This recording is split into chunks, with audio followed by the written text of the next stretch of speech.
Manfaat pemantulan bunyi antara lain sebagai berikut.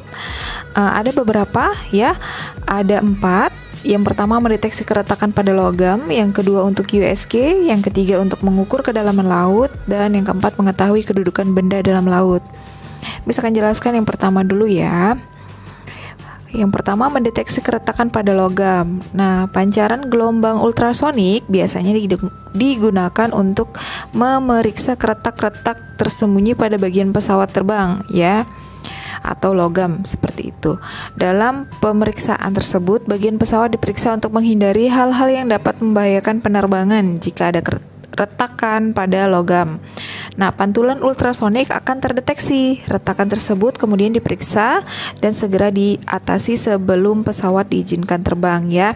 Jadi biasa petugas bandara itu ada bagian mekaniknya ya, itu mengecek dulu dengan alat ultrasonik itu.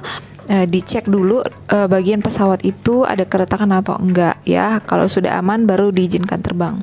Nah, Miss Deka ada contohnya video cara mengecek keretakan pada logam ini dengan menggunakan alat ultrasonik tersebut ya, pancaran gelombang ultrasonik. Bisa dilihat.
Nah, yang kedua ada USG.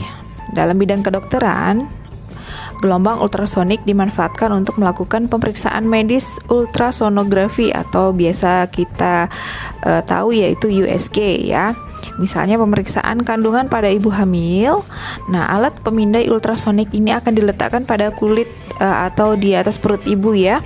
Nah, pada layar monitor kemudian nanti akan tampak kondisi janin dalam rahim ibu. USG juga bukan hanya kepada ini ibu hamil ya, tapi bisa juga untuk mendeteksi yang lainnya, misalnya organ dalam apa segala macam ya. Misalnya ada videonya, silakan dilihat contohnya. Kemudian yang ketiga, mengukur kedalaman laut. Untuk mengukur kedalaman laut, kapal memancarkan bunyi dari alat yang ada di dasar kapal menuju dasar laut. Bunyi yang telah sampai di dasar laut akan dipantulkan dan kembali diterima oleh alat tersebut. Kedalaman laut dapat diukur dengan cara menghitung waktu yang diperlukan oleh gelombang bunyi ketika dipancarkan dari kapal sampai ditangkap kembali oleh alat detektor ya. Bisa dilihat nanti contohnya. Ini ada contoh bagaimana cara mengukur kedalaman laut ya. Ini juga masih berhubungan dengan poin nomor 4, mengetahui kedudukan benda dalam laut.